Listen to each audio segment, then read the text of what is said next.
Bonjour, Alain Guel, je suis le DSI du groupe Saretech.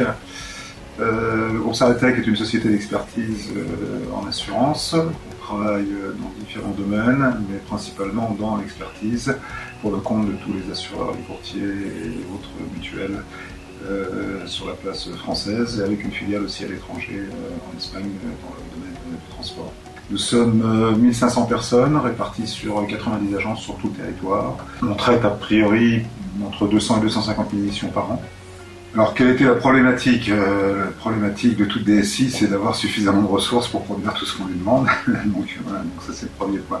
Non, plus concrètement, c'est que recruter n'est pas toujours facile, et notre souhait de vouloir travailler sur des technos plutôt à la pointe, on est plutôt novateur, on est plutôt une DSI qui va de l'avant. Donc l'intérêt d'avoir un mixte entre les salariés et collaborateurs au sein de la DSI et les prestataires externes, c'était s'assurer de disposer en fait de nouvelles connaissances, de pouvoir apporter un élan au sein de l'équipe et travailler sur les dernières technos, donc avoir des gens plutôt formés, aguerris aux nouvelles technologies.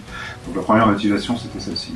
La deuxième, bien sûr, c'était de ne pas passer en tout recrutement. Je pense que le DSI doit gérer un bon mixte entre des gens externes qui apportent un petit peu nouveau sur les technos, et des gens internes peut-être un peu plus impliqués, plus au fait du métier et de la vision en fait de DSI au sein du groupe. Un des premiers critères, c'était d'avoir une société spécialisée un peu dans les technologies Microsoft. On est full Microsoft, c'est un choix un petit peu historique. C'est un choix aussi parce que Microsoft offre des solutions pour les ETI comme Saretech qui correspondent bien à nos besoins en fait. Donc il était nécessaire d'avoir une entité qui était bien ancrée dans l'univers Microsoft. Le deuxième, c'était pas d'avoir une société de services de trop grosse taille. Il fallait pouvoir aussi fédérer une proximité avec ces sociétés de services pour bien sélectionner les candidats, travailler sur le profil souhaité, sur le profil attendu, et être aussi en capacité de trouver une réactivité en fait pour de nouveaux besoins ou des remplacements de prestataires. Donc il y a un lien qui se crée. C'est pour ça que je souhaitais une société de taille intermédiaire entre guillemets pour ce faire. Alors la réponse aux besoins de Softfluent s'est faite par hasard en fait, au détour d'une rencontre.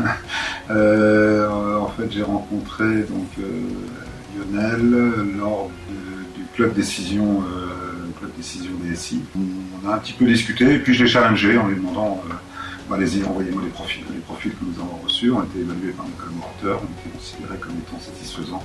Et puis on a commencé avec 1, puis 2, puis 3, puis 4, puis 5. Toujours pareil, il faut trouver le bon mix.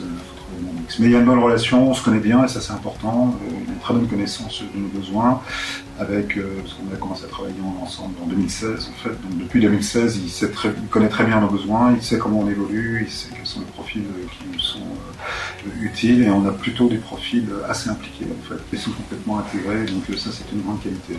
Des gens plutôt jeunes et puis surtout des profils particulièrement bien formés qui sont opérationnels assez rapidement. Alors c'est pas tant la technique qui nous intéresse, puisque par essence on considère que si les collaborateurs qui nous sont proposés ont une bonne expérience en matière de développement dans les environnements Microsoft, enfin bref, ont un certain savoir. Alors on peut moduler, on peut avoir des gens très expérimentés, moins expérimentés, on aime bien avoir les deux aussi, parce que les jeunes aussi sont parfois très friands et curieusement apportent beaucoup parfois en développement.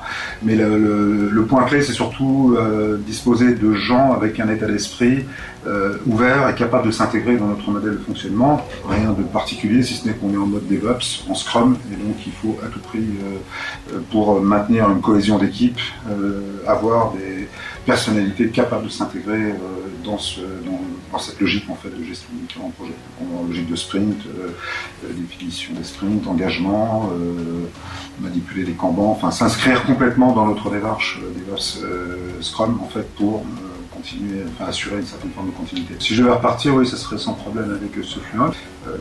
La proximité que nos entités ont pu créer, en fait, la relation qui entre les équipes et les équipes de Softfluent me paraît une composante importante.